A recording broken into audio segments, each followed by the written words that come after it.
formalmente. En primer lugar, quiero agradecer la invitación de Hugo y todas sus gestiones para que estemos aquí esta tarde compartiendo puntos de vista sobre un tema que para mí en lo personal es sumamente interesante, entre otras cuestiones porque a los juristas de mente cerrada nos permite o nos da un espacio para interactuar con otras áreas del conocimiento que no son eminentemente jurídicas, ¿no? Me parece un tema sumamente interesante y sumamente relevante. En los últimos años todos sabemos el incremento de pruebas periciales que ha habido en los procesos judiciales. Así que muy agradecida de estar aquí y gracias a todos por aportar su granito de arena. En alguno de los mails que Hugo envió para la coordinación de las ponencias, él sugería dos preguntas. Una de ellas es cada uno dijese lo que para él estaba ocurriendo en este momento entre ciencia y proceso judicial. Respondiendo a esa pregunta, ya Jordi se adelantaba un poco sobre eso, creo que hay dos grandes conjuntos de problemas que, pese a estar ampliamente interrelacionados, muchas veces, si no es que generalmente, se tienden a analizar casi completamente por separado. Por un lado tenemos, digamos, la concepción de la prueba, de la que la prueba pericial es parte, ¿no? Y todos los problemas heredados de la prueba pericial, heredados por la prueba pericial de la institución probatoria más general. Entonces, ella hablaba de esos diferentes esquemas que en esa amplia concepción sobre la prueba tenemos y cuáles deberían ser algunas de las modificaciones en ese esquema más general, con los cuales coincido plenamente, ¿no? Después hay otro conjunto de problemas que tienen que ver concretamente con la prueba pericial en específico, ¿no? No de la prueba en general, sino de la prueba pericial concretamente. Algunos de esos problemas no son problemas que puedan ser abordados, mucho menos que puedan ser resueltos por el derecho, ¿no? Son problemas que tienen que ver sobre todo con las áreas de conocimiento que son objeto de las pruebas periciales. Entre ellas, yo diría que uno de los grandes déficits que todavía encontramos en las pruebas periciales es que muchas veces encontramos solo explicaciones sobre cómo supuestamente trabaja una técnica o un método, y pocas veces encontramos información empírica sobre cómo de hecho funcionan los métodos y las técnicas, sobre todo cuando se trata de técnicas forenses. Cuando uno lee expedientes judiciales se da cuenta de las fabulosas explicaciones que hacen muchos forenses y de las pocos datos empíricos que tienen para sustentar lo que terminan sustentando, ¿no? Entonces creo que ese es uno de los grandes déficits que aún tienen las pruebas periciales, y que es una tarea de los expertos en sí, no del jurista. Por otro lado está la tarea del propio jurista. ¿Qué podemos hacer? ¿Cómo podemos, en esa interrelación entre la ciencia y el derecho, qué parte le toca al jurista en cuanto a los problemas de la prueba pericial en concreto? Y en eso creo que uno de los objetivos es, Jordi lo decía ya también hace un momento, intentar establecer un idioma común, un idioma en el que nos podamos entender tanto los juristas y los expertos, ¿no? Un idioma que sea claro sobre cuáles son los objetivos de la prueba pericial, cuáles son los problemas jurídicos de la prueba pericial en cada una de las etapas probatorias, ¿no? Tanto en la admisión, en la práctica y evidentemente en la valoración de la prueba pericial. En los últimos años hemos encontrado, cuando leemos estudios jurídicos, análisis jurídicos sobre la prueba pericial, encontramos un aumento en el interés de buscar criterios pretendidamente objetivos para evaluar las pruebas periciales, ¿no? Una especie de fórmulas o de checklist para darle al juzgador, y que el juzgador solamente diga no está a este punto, entonces es fiable o no es fiable, ¿no? Creo que es una tarea poco útil, una tarea no vamos a encontrar un listado de condiciones necesarias y suficientes sobre la fiabilidad de todas las pruebas periciales, cuando entre las pruebas periciales hay una heterogeneidad tan enorme como la que tenemos, ¿no? Entonces creo que no es un buen objetivo, digamos. En cambio, sí que otro de los problemas que tenemos, digamos, el primer problema que yo identificaría aquí es como una gran concentración por parte de los estudiosos del derecho en esa búsqueda poco fructífera de criterios de valoración, descuidando otras etapas del proceso probatorio como la admisibilidad o incluso la práctica de las pruebas periciales. Pero además se une a esto en que los estudiosos, digamos que fraccionan el conocimiento, ¿no? Cuando hablan de la prueba pericial, de la valoración de la prueba pericial, entonces se plantean como objetivo la búsqueda de criterios objetivos, de criterios adecuados para valorar la fiabilidad de las pruebas periciales, y luego terminan diciendo, bueno, pero al final de cuentas todo depende de la subjetividad del juez.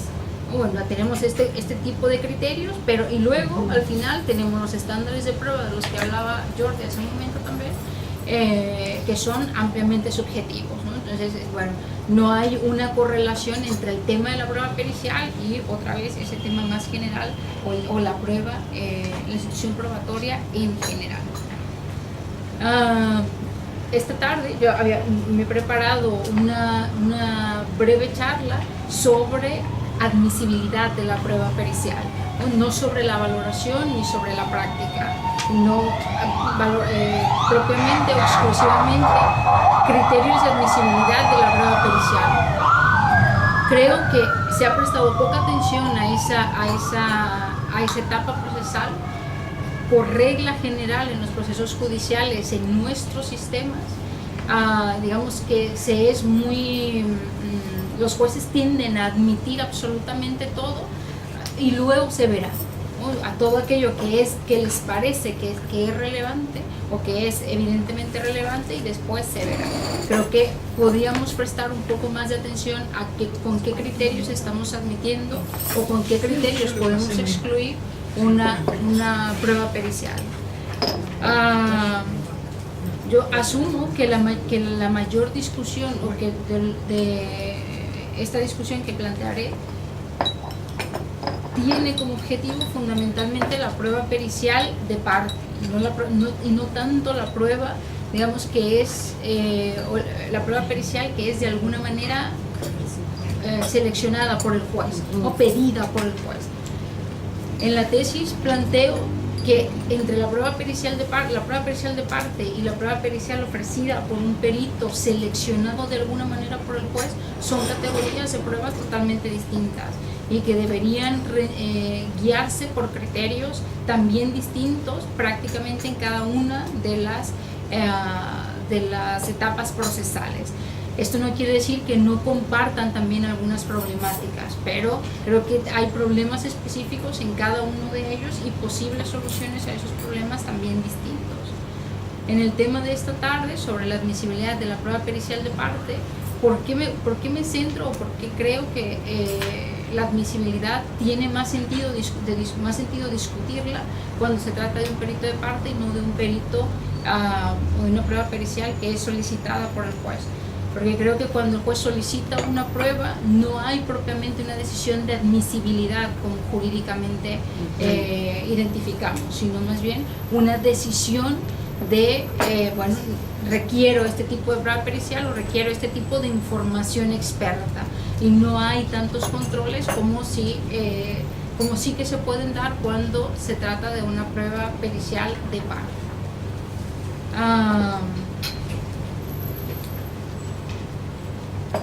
La segunda, he empezado la charla diciendo que las preguntas que Hugo planteó en su momento era cómo creo que está el panorama, a veces más o menos un panorama extenso de cómo creo que están divididos, digamos, los problemas de la prueba pericial en general y de qué problema es en el que me quiero centrar. Ahora, la segunda parte que Hugo nos planteaba era, bueno, en algún momento la frase sería propongo tal cosa. Pues yo propongo que pensemos un poco más sobre esos criterios de admisibilidad, ¿no? en esa etapa inicial. Es una etapa que aun cuando es inicial es determinante para la toma de decisión. Por supuesto, qué decisión tomemos dependerá de qué conjunto de pruebas tenga el juez para esa toma de decisión. No me centraré en criterios que son, digamos, compartidos por la mayoría de las pruebas, ¿no? Como el criterio de relevancia o el criterio de licitud de las pruebas. Tampoco me referiré, es también toda una discusión, a esas condiciones mínimas exigibles para que el juez pueda suponer que alguien es un experto, ¿no? Digamos, esas credenciales que las partes tienen que presentar respecto de la persona que se dice ser un experto. No profundizaré en esto. Plantearé primero dos criterios generales y luego algunos otros criterios más específicos. Esos dos criterios generales tienen que ver uno con el llamado ahora paternalismo epistémico y otro con la imparcialidad pericial. Y después en la segunda parte con diversos criterios que están en juego cuando se discute la admisión o la exclusión de una prueba pericial de parte.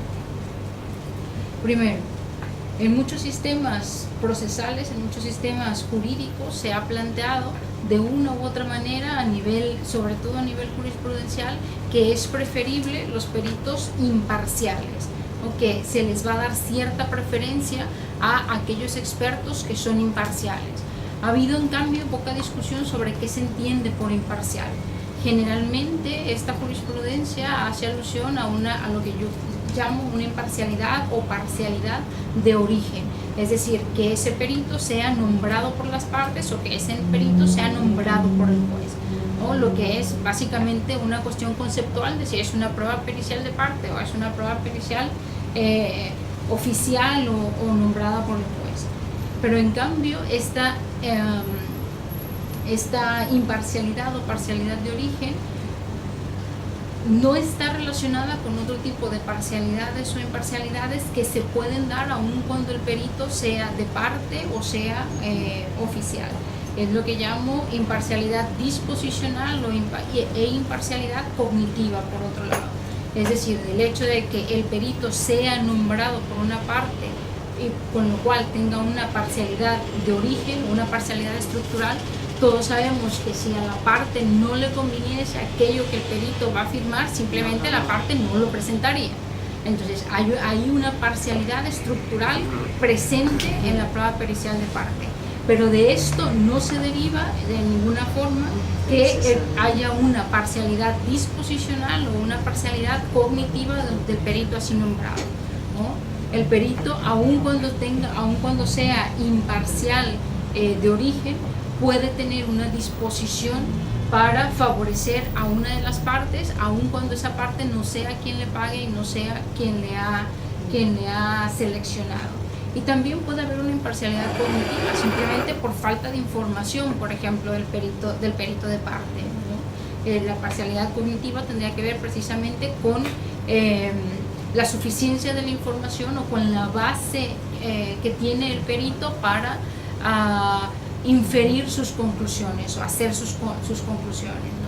Entonces puede ser que un perito que es imparcial de origen puede ser parcial o disposicionalmente o cognitivamente, ¿no? Entonces la imparcialidad a la que habitualmente nuestros tribunales le dan tanto juego cuando se trata de pruebas periciales no distingue entre todas estas cuestiones, y creo que es sumamente importante distinguir entre estas cuestiones a efectos de, aun cuando en la admisión tengamos peritos imparciales, en la valoración esto no nos está diciendo absolutamente nada sobre otro tipo de parcialidades, ¿no? Ese es el primer criterio. El segundo criterio, la segunda discusión sobre la admisibilidad es el ahora en boga paternalismo epistémico, que es una discusión que ha tenido lugar o que se ha de alguna manera trasplantado desde Estados Unidos. En Estados Unidos ya llevan bastantes años discutiendo si los jurados, que recordemos que ahí el juzgador de los hechos es un jurado lego, si el jurado es incapaz de valorar adecuadamente las pruebas periciales, sobre todo aquellas pruebas periciales que se le presentan como científicas. Hay muchos estudiosos y hay algunos que leen las reglas o interpretan las reglas bajo ese esquema, en el que, dado que el juzgador de los hechos tiene esa incapacidad, entonces hay que protegerlo de malas decisiones, hay que protegerlo antes de que vaya a tomar una mala decisión a la hora de valorar las pruebas, con lo cual se establece una admisibilidad, reglas de admisión estrictas a efectos de servir como filtro, de protección para el juzgador de los hechos, ¿no? Y a eso se le identifica como paternalismo epistémico. En los últimos 5 años ha habido una gran influencia de toda esta discusión en países como Chile, España y Colombia, ¿no? Hay varios autores que defienden que los juzgadores de los hechos, que nuestros juzgadores de los hechos, y aquí tenemos problemas, digamos, de cómo realizamos ese trasplante, qué cuestiones son relevantes a la hora de trasplantar un debate que es de otra latitud a nuestras latitudes. Porque en Estados Unidos se está discutiendo sobre un jurado lego que a la hora de decidir no tiene ninguna obligación de motivar sus decisiones. Cómo los jurados toman una decisión o cuáles son la justificación, los fundamentos que le llevan a tomar una decisión, es una caja negra, nadie sabe, porque los jurados no están obligados a dar ninguna explicación, a diferencia de nuestros sistemas en donde la mayoría de los juicios son resueltos por un juez profesional que tiene la obligación de motivar sus decisiones. Y esto nos permite, a diferencia de Estados Unidos, tener controles, otro tipo de controles adicionales a la exclusión de pruebas periciales, ¿sí? Entonces, el paternalismo epistémico en Estados Unidos se presenta como una discusión para la protección de los jurados legos y se presenta sobre todo, digamos, a efectos de ejercer ese paternalismo en la admisibilidad de las pruebas periciales, ¿no? Hay que ser más exigentes con la calidad de las pruebas periciales que se presentan, hay que excluir grandes cantidades de pruebas periciales, sobre todo aquellas que se presentan como científicas. Hay que tener mucho cuidado con estas, porque claro, luego el juzgador de los hechos, simplemente por el hecho de presentarse como científicas, va a creer que son verdaderas y va a hacer inferencias a partir de eso. Y esa es la discusión. Ahora, ya he dicho las diferencias de los sistemas, entre sus sistemas y nuestros sistemas. Una segunda cuestión que es bastante discutible a la hora de, en mi opinión, a la hora de asumir este tipo de políticas paternalistas, es que no tenemos información sobre esas deficiencias. Fíjense que no se está tratando de un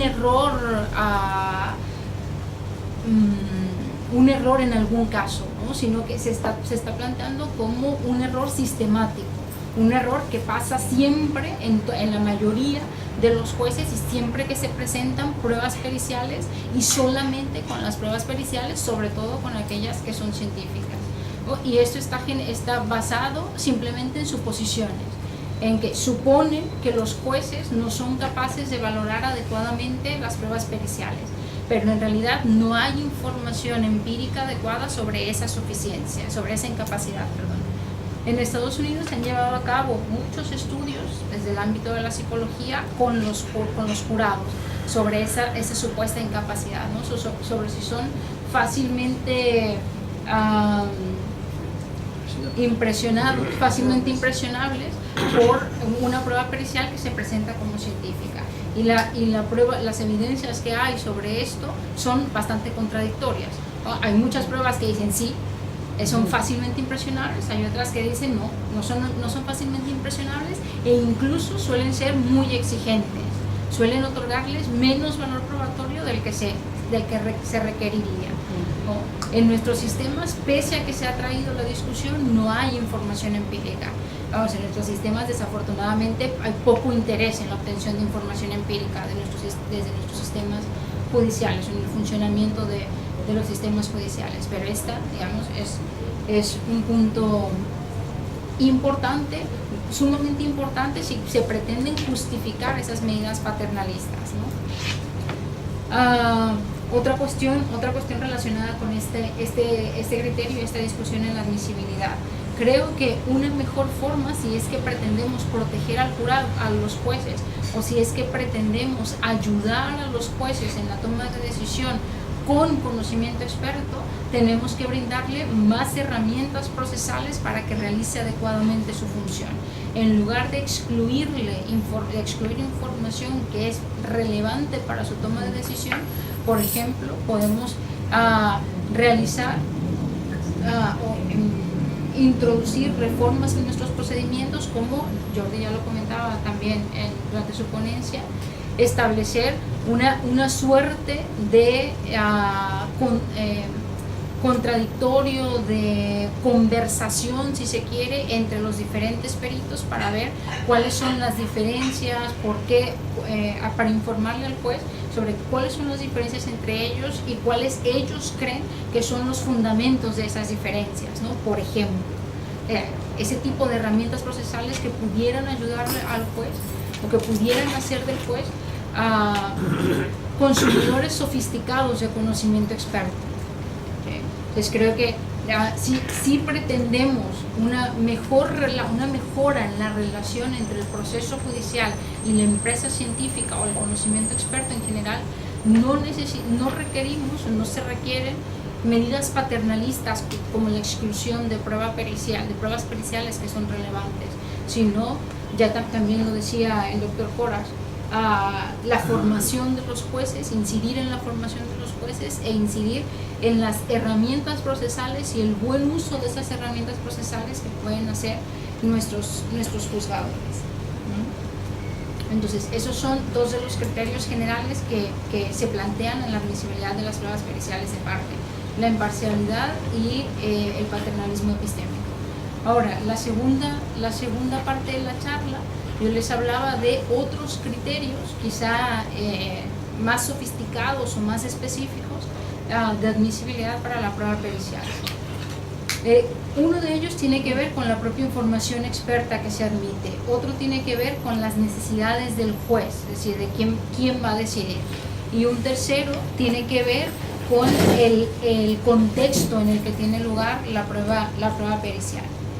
Respecto de la información experta, creo que debemos preocuparnos por la calidad de la información experta que entra, pero esa preocupación tiene que estar, digamos, pensada para qué herramientas le ofrecemos al juez para que decida con esa información experta.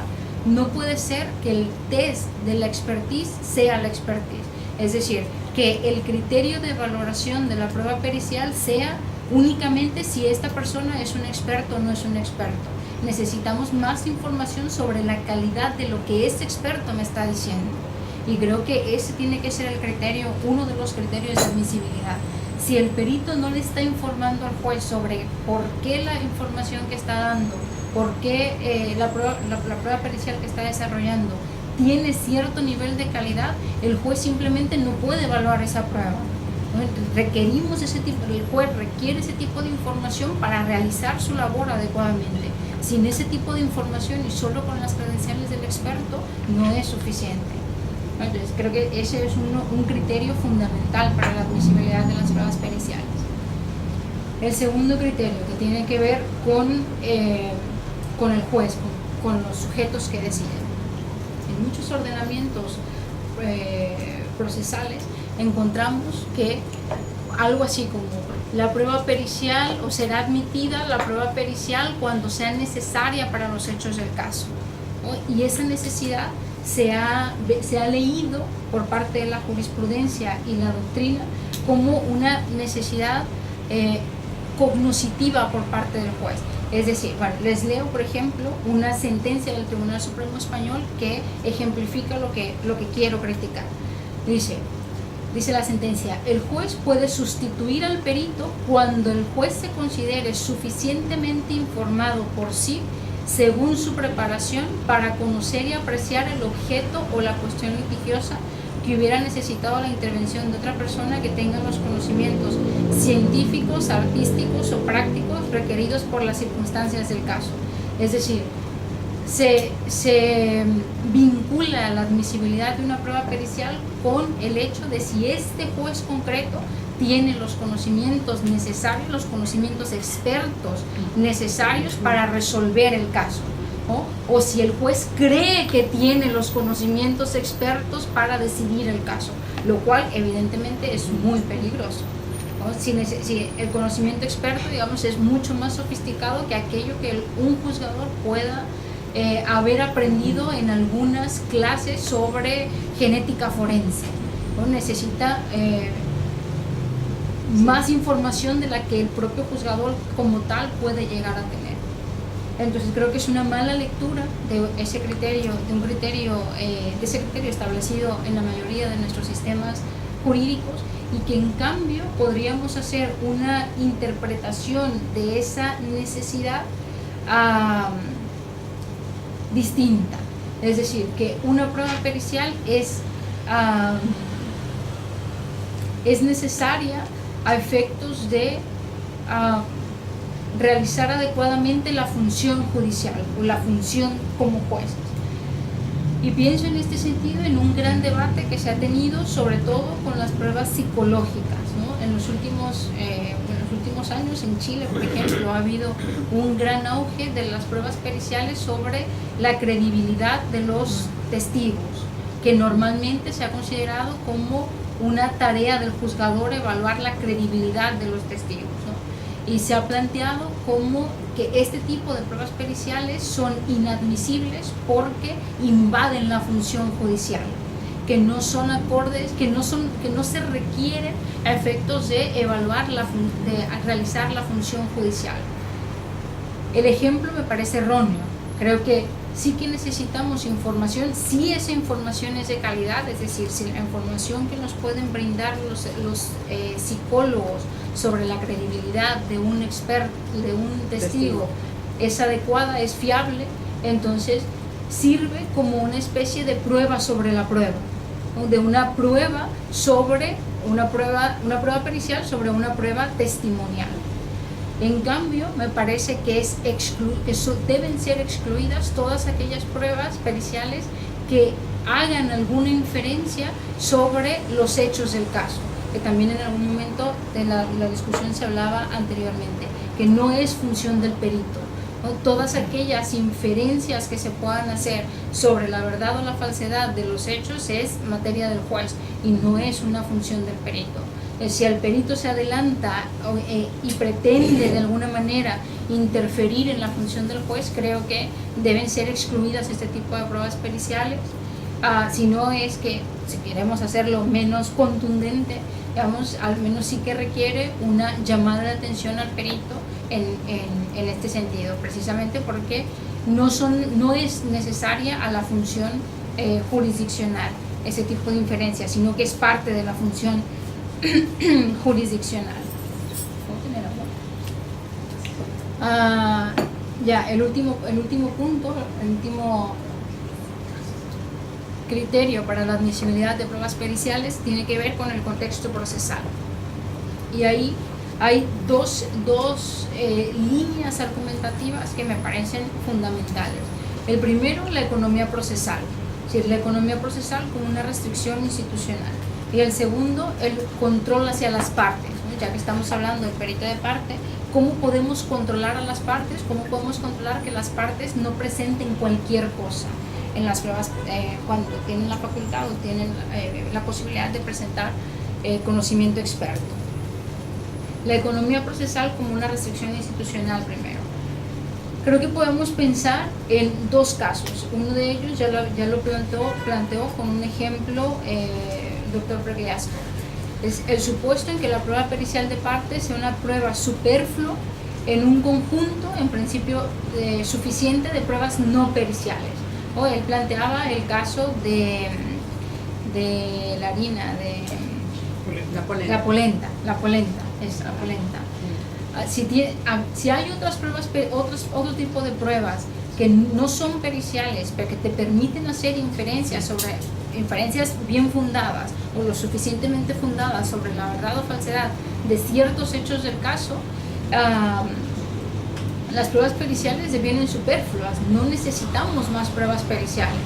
Entonces, por una cuestión simplemente de economía procesal, para no gastar más recursos de tiempo, de dinero e incluso de recursos cognitivos por parte del propio juzgador de los hechos, hay que excluir ese tipo de pruebas, no son necesarias en ese sentido de economía procesal. El otro punto, el otro ejemplo de economía procesal podría ser el supuesto en que el valor probatorio que pudiese tener un elemento de juicio no compense el gasto de tiempo y recursos. Es decir, cuando el valor de las pruebas periciales que se vayan a presentar sea tan mínimo que en realidad no compense todo el dispendio en las dos cuestiones, ¿no? Tanto en el tiempo como en recursos que requeriría una prueba pericial. Esos son los dos ejemplos que pienso cuando hablo de la economía procesal como restricción institucional. Ahora, cuando hablo del control de las partes... cuando varias refieren a un mismo punto también. ¿Cuándo qué, perdón? Cuando varias pruebas refieren a un mismo punto también, economía procesal. Cuando varias pruebas del mismo tipo... O de distinto tipo, pero corroboran el mismo punto, también ahí es economía procesal. Sí, podría ser, aunque es quizá más discutible, porque la calidad de un conjunto de pruebas no solamente es una cuestión cuantitativa, sino también cualitativa, ¿no? Y cuando tienes distintos tipos de pruebas apuntando al mismo hecho, tu conjunto puede ser más rico. Claro, que si tienes... Exacto, que si tienes solamente, supongamos, 50 testimonios, ¿no? Tengo varios testimonios, pero además tengo una prueba pericial, además tengo tal y tal, otro tipo de pruebas, creo que hace más rico ese conjunto probatorio para la toma de decisión. El control de las partes. Creo que este tipo de criterios, o sea, ¿cómo podemos controlar a las partes? Creo que no podemos plantear una estrategia de control de una parte en un proceso judicial, sino que se requiere plantear una política, digamos, a largo plazo y en todos los procesos judiciales. Es decir, no como controlo a Juanito Pérez en el caso del asesinato de Pablito González, ¿no? Sino cómo controlo a todas las partes en un proceso judicial. Y esto creo que pasa por una política de exclusión de pruebas que sean, por ejemplo, de baja calidad, ¿no? Que las partes no puedan presentar pruebas de cualquier tipo o de cualquier calidad a sabiendas que le van a ser admitidas, sino al contrario, que si las pruebas periciales que pretenden las partes presentar en un proceso judicial no cumplen, no satisfacen determinadas características, por regla general cualquier juez se las va a excluir. Como que, por ejemplo, hace un momento hablaba de las pruebas periciales que no cumplen, que una de las deudas que tienen, por ejemplo, las llamadas ciencias forenses, es que te brindan explicaciones pero no datos empíricos. Si esto no lo tomamos seriamente, tendríamos que decir, siempre que se presente una prueba forense que no tenga fundamento en datos empíricos, tiene que ser excluida. Ese sería un ejemplo. Tiene que ser excluida siempre respecto a la parte que lo presente. Esto, digamos que podría tener el siguiente efecto, creo que podría tener el siguiente efecto cuando se trata de un perito de parte. Si las partes saben que los jueces les van a excluir ese tipo de pruebas periciales, claro, entonces buscarán a los peritos que sean capaces de presentar ese tipo de pruebas periciales. Si la demanda de pruebas periciales va en ese sentido, de alguna manera forzamos también a que los peritos realicen ese tipo de trabajo, ¿no? Entonces tiene que ser, digamos, es una política que tiene que implicar a todos y a largo plazo, ¿sí? Que las exigencias que yo te pongo a ti como parte tienen que repercutir de alguna manera en el perito, y también del perito tiene que repercutir hacia las partes y hacia el juez. Entonces creo que si pretendemos un control real de las partes, de aquello que las partes pueden presentar como conocimiento experto en un proceso judicial, tiene que pasar por una política de ese tipo, en donde tenemos que pedir a todas las partes ciertas características o cierto tipo de información en las pruebas periciales que se presenten en el contexto judicial, ¿no? Y de alguna manera entonces intentar mejorar la práctica de las pruebas periciales o la calidad del conocimiento experto que tiene lugar en el contexto procesal, ¿no? Insisto, estos son criterios netamente jurídicos, son herramientas procesales, herramientas jurídicas con las que podemos trabajar, con las que podemos replantearnos esa interrelación entre la ciencia y el derecho, pero es solamente una parte del trabajo de los juristas y en una etapa muy concreta que es la admisibilidad de las pruebas, ¿no? Tenemos luego mucho más trabajo en la práctica de las pruebas periciales, en la valoración de las pruebas periciales, la fiabilidad de estas, etc. Entonces es esta pequeña parte que quería discutir con ustedes. Gracias.